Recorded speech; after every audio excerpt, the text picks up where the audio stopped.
Welcome to Roadcast, a visual blog dedicated to highlighting and amplifying creative endeavors in design, art, and innovation. This June, Roadcast had the opportunity to attend the Innovative Housing Showcase in Washington, D.C.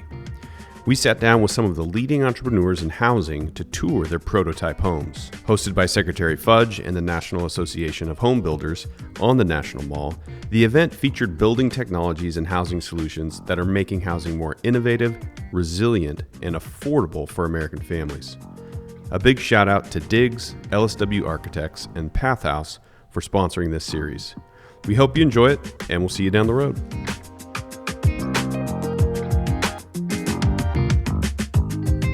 Was there a reason why you chose the shipping container as kind of the frame, as the basis, versus like fabricating something? Yeah, I mean this is something that we internally have a lot of discussion about.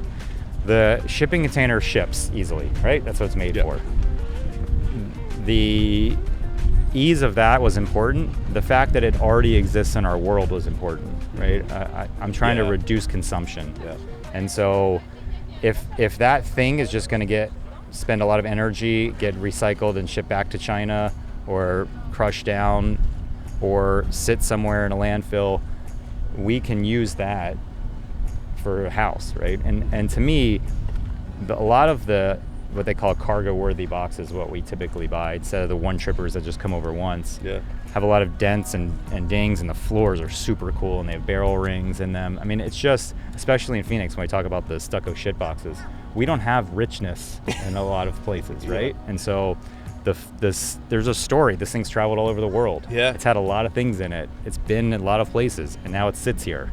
Right? And so there's some richness. The floor looks really cool. We don't have manufacturing facilities that now are turned into cool lofts, right? And so this is one of those ways where I think you get some kind of authenticity. And so I like that about the container, right? And there's also a fascination about it. People definitely. It's like, why are people still playing with trains? That's not a new technology, and kids are obsessed with them. It's the same thing with the shipping container. There is something about that box, and what can we do with this box? What hole can we cut? How can we stack it? It's a novelty, right? Yeah, and again, you kind of subvert a lot of it. Or like you said, it already exists, and so let's use what we have. Right. So this is the Spark box, and the idea here is it's very quick to market housing, sustainable and fully off grid. So there's no utility connections needed at all. No utility connections? None. Talk us through that. So there's solar and battery, and so there's 25 kilowatt to 30 kilowatt hour of lithium batteries, and 12,000 watts, 12 kW on the roof of solar panels. So that's what allows this to last all night long. So it charges during the day. And in all this testing that we've done, we've only gotten the battery down to 50%. Always. And then by 10 o'clock, 11 o'clock, your battery's at 100% capacity. Gotcha. So if you said, hey, my mom just went into the hospital with a stroke and she's gonna be in rehab. In 2 weeks, we could have this set in your backyard, and you would now have your mom living in the backyard. This unit is fully accessible, has a roll-in shower, has grab bars. And so that is one of the solutions. Generational living. There's a lot of people in the US that are going to be living with their parents because they can't afford to buy a house. There's a lot of people who are going to have their parents living in their backyard, right? So how do we age in place? The boomer population, we have 10,000 people every day turning over 65. We have a huge population that nobody that's aging into accessibility. So how do we put our parents nearby? It's something that the world has always done. The US has really never. Been crappy at it. Yeah, absolutely. So this is the inside of the Spark box. Our goal here is to really automate this process. So every panel here is CNC'd, and there's a clip system that it clicks onto. And the goal is, how do we build this and really streamline the production process? I think that's really the challenge in this industry. Housing is, I also think that it's harder to build a house from an automation standpoint than it is to build a rocket. Right? There's not systems around in this industry of really sophisticated engineers that are working on it. And so what you see here is kind of what we're leading in, right? It has to come a long way, and so that's part of it. The lighting system is full LED system. We work that into the joints. So where you see the joints of the panels and the ceiling are LED lighting. The floor is the shipping container floor, and you can see. Oh, it is the shipping container floor. And so the used containers, you get a lot better floor. These are one-trip containers, which we typically don't use, but we did that for the Super Bowl. So is it like a plywood that then you It's 1.1/8 plywood, a lot of times mahogany, unfortunately. But again, these are already in existence, and so that's why we just epoxy. And there's some concern out there with the floor and chemicals, so we seal it, epoxy the entire floor. Cool. We also use a Geiger counter before the box comes off the truck, make sure there's no radiation in the box.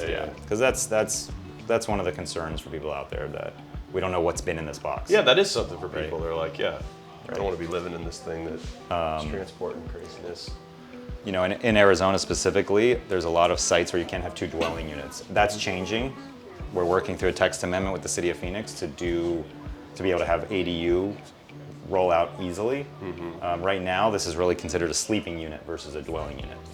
So there's no cooking. Cooking is what turns it into a dwelling unit. Switches that. Accessory dwelling unit, a lot of times are not allowed. Yes, correct. It depends on the zoning. Yes. But majority of cities. So the state of California passed the law, and they're the ones legislating that the cities have to allow for ADUs. And that was Oregon and Washington did the same thing. Yeah. Yeah. So, but it's not a given. Yeah. And so that's moving east. Gotcha. Right. We are now rewriting the text amendment that's going to go to City Council in Phoenix, and the hope is once Phoenix passes it, that all the other cities. Tucson actually is ahead of Phoenix in this vote. And so we don't have cooking in here, so we're saying that this is not a dwelling unit. Gotcha. I'm following until that. September, when that will change. Oh, cool. Everything here, you know, from our standpoint, our architectural background is about design, right? Every detail here is about design. So all of this is a mini split, and I'm sure you've seen a lot of mini splits hanging on the walls in the other units. This is called a ducted mini split, and so it sits behind the wall. I love that. And it ducts through these Seho vents. Just hide it. Yeah, just that ugly white box. And then this is actually the return air. That's so cool. Right, through great this design. grill. Yeah. Yeah. And so I don't want to see grills vibrating. Yeah. It's all, you still have the adjustability with the Seho and the return air. And so this is a 18,000 BTU unit, and it's 21 SEER, so it's super efficient. Love it. And so we can talk about some of the testing we've done that is just really amazing from an energy standpoint. That's super cool. Yeah. Fun. So this is one of the things that people just love about this project. People love to talk about the toilets. It's important. We spend a lot of time here. So this is an incinerating toilet from Norway. It's called the Cinderella. It's fully electric. It has a stainless bowl, and then you have to use what I call the coffee filter. It's actually this little, you pour the grinds in. You just drop that in. Yep. It's a pour over, and then you close it, flush, and then it incinerates. That's crazy. No water at all. At all. And the tank, and you said how long until it's full? So about every 100 flushes, depending on how much you eat, right? This comes out. That's it? That's it.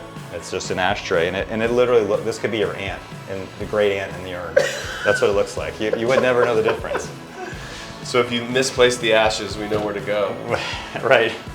And so this saves 2,000 gallons of water per person per year. Oh, geez. So if I took 1 gallon milk jugs, 6 football fields of 1 gallon milk jugs of water. Yeah. In Arizona, that's important. That's huge. Right? Yeah, absolutely. This has changed the idea of how I think about designing houses.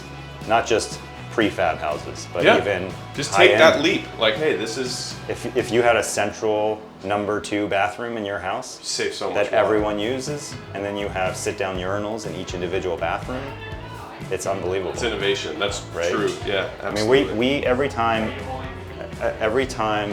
we go to the bathroom, we're flushing 2 gallons of water, and we're one of the only countries that uses drinking water for the toilet. I mean, think about that. When countries don't have drinking water at all, we're just flushing it down. It's crazy. Yeah. It is those things that are in front of us all day, every day, that we just take for granted, and the amount of waste that they create. Right. And you don't think about, hey, how much water do I have left when you're showering, right? Mm-hmm. So there's a big push, and we can talk about potable reuse is one of the things that we're legislative trying to push in Arizona. so we can shower infinitely, right, with 5 gallons of water. We just treat it and put it back out. In Arizona, we can't do that right now. We can't treat our water, and reuse it. This is the accessible unit, as I talked about. Just roll in. There's grab bars, high contrast, there's a seat in the shower. And so the goal here is, how do we have this huge population age in place? Yep, it's huge. Yeah, keep family close. I love it. This is beautifully designed. Yeah, thank you. Yeah. All the exhaust fans are hidden up above in the reveal. The supply air is in the reveal, so you don't have grills in the ceiling. Yeah. You know, it's just all of those details. I don't know what I was expecting in terms of stepping into a container in terms of height and feel, but it feels great. What's the footprint of this? Like, so total, it's 400 square feet. 400, and this is Spark Box. Yeah, this is SB2A. SB2A is the actual one. Spark Box 2. And is it using 2 units? Yep, we have a 20-foot unit here and a 30-foot unit behind us. Okay. If you want to go around, we can look at kind of the guts of it. Yeah, how let's it do works. it. Yeah, let's go. This is the vent for the toilet. Oh, that's where the smoke. So that's the exhaust. When we choose the Pope. And one of the things we did was we vented it directly into our factory because I wanted to see if it smelled when we were testing it, right? And it smells like campfire. I mean, a lot of your shit doesn't stink jokes went around, but we've partnered with Discover Battery, and they're one of the leaders in really safe lithium, especially in North America. And so it's important. This is Matt, and I think it'd be great if you could talk a little bit about kind of what we've done here, the new battery that we're using, because these really aren't even out there yet. And so the technology is pretty amazing. Cool. Yeah. So what we have in the unit here is our new Discover Element ESS rack mount battery system. So these are all a lithium iron phosphate. So as you mentioned, they're safe.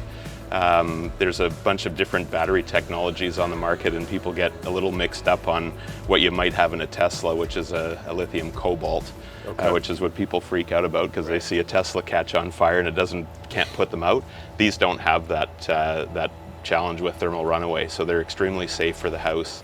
They're all UL tested for safety, so they come with all the safety standards that you'd want to have in a home. And no matter where you install them, your local AHJ wouldn't have any issues because they're all tested to the proper UL standards. Each of these units here, they're rack mounted, so we have a couple of different installation methods. What you see here is a quick stack rack, so it's a really simple, quick, easy way to install the batteries with a combiner in the middle.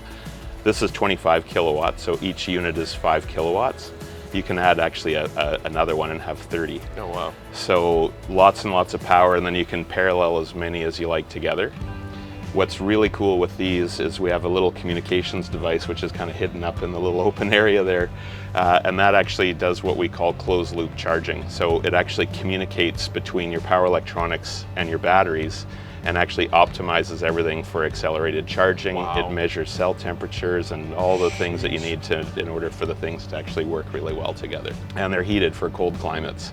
Okay. So we do have a non-heated version for, if you're in Florida and you never get below freezing, but these ones have a self-powered heat mat inside so that they optimize the temperature for charging, because lithium doesn't like to charge when it's cold. The whole concept of what we're trying to do is make everything easy to install. Yeah. So, it's not a complex install. We always recommend somebody uses a licensed solar installer, licensed electrician.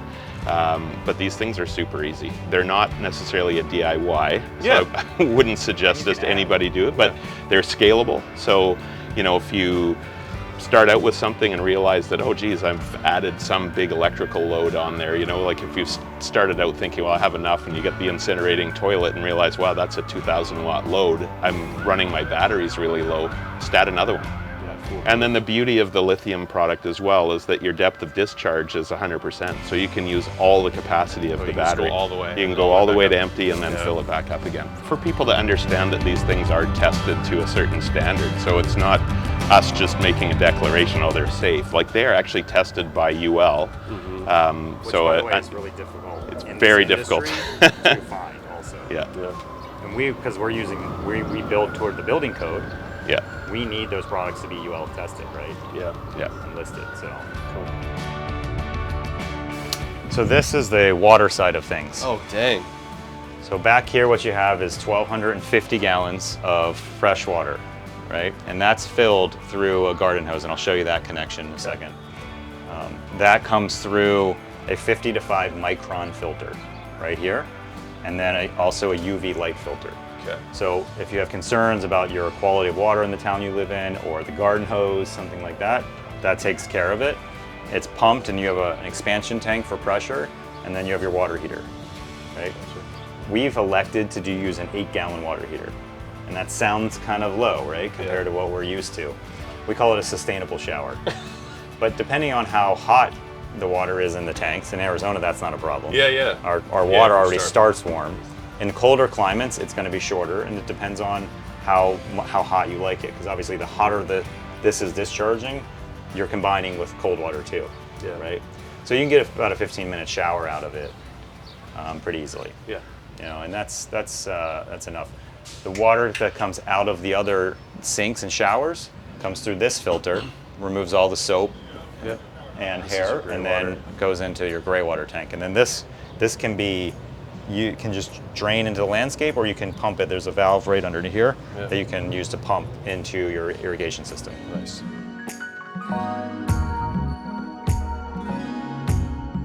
Maybe we zoom out, zoom in on the Spark Box. We talked about X-Wing over there and kind of some of those projects.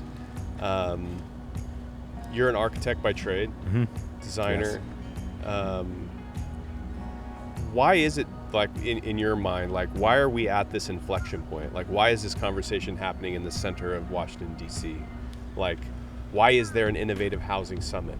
Right. What is this that you're seeing that's driving it? Well, I think everyone's aware that there is a housing crisis. I see it even in Phoenix, which has traditionally been an affordable place to live. The majority of the people that work for me now don't have the ability to purchase a house. That alone is right? just, yeah. And so what are a lot story. of these kids coming out of school, especially in a professional way, of engineers or architects, and they have a huge amount of student loans, and there's just not enough housing. And so I think overall, from multifamily to single family, townhouse, there's a lot of different concepts out there, SRO. I think we have to increase density. We just, right? It's really going to be interesting to see, as boomers age, all of the housing inventory, how that starts to shift, right? We've never really had houses that stay in the family like you do in Europe. Yeah. Like we've owned this building for 200 years. Yeah. So it's going to be interesting to see how that works, and I think part of that is the housing production is such a difficult process. Yeah. Right? And that seems to be what we're trying to tackle. I mean, but it's not. I guess in a way it's not difficult, because if you have a truck and you have some know-how and some tools, you can build a house, right? But that's also the problem, is that we keep doing it that way. I mean, it's just it's really kind of an American philosophy that you can get out there, you can do it, you can have a business running and building houses. But it's because we have a bunch of people, we don't have a huge team of engineers that are developing a product with every single thing drawn in CAD that then can get built, right? Yeah, someone was saying yesterday, it's like when you buy a car, someone doesn't come out to your garage and start building it. Right. It's like, and hey, that's a great analogy. Like, hey, everything else is like, we've created the factory to create a lot of these mass-produced things, and everyone needs a house, and it's like the last industry that it's still like, nope, we're going to just start building it in place. And to play on that, when you design a car, other than the hundreds and hundreds of millions of dollars of R&D that's behind it, right? And the hundreds of millions of dollars that they spend on just the line to make that car for 5 years. I mean, it's a totally different ballgame. Yes. They're also designing that car to go anywhere, within reason. We design houses. Every city has different regulations. Yeah. Right? That's the story. That's part of that's the picture that you're dealing with. There's the International Building Code, but they adopted different years of the International Building Code. The cities, the states, the counties. And so if you designed a car that just goes to Portland, That's it. That's a good way to riff on But it. right, but we need. Oh, we can't have a round steering wheel in Portland. You have to have the square Triangle. steering We did wheel, the whatever, triangle, right? Then the car industry would be a mess, also, Yeah. right? And so I think part of that is really how do we work within and again here it's not. I'm not saying that it's bad of what you're seeing here at the Innovative Housing Showcase, but there has to be a level of professionalism of people that can come up, deal with the building code. Yes. Because that's the only way we're going to get through That's that, really the issue. right? Yeah. Everyone can make a sexy rendering. It's the kind of like it's the iceberg underneath. People are like, here's the house, and you're like, hey, there is all of this stuff Right. that people aren't seeing that Right. has to be dealt with. You know, it's And the not just a consumer simple- doesn't care. They don't. No, they're just like, can I walk into it? Can I Right. go to the bathroom? Right. Can I sleep? I mean, to build something like Boxable that unfolds, that doesn't leak, is literally a work by NASA. I mean, That's cool. I don't know if they've achieved it, Yeah.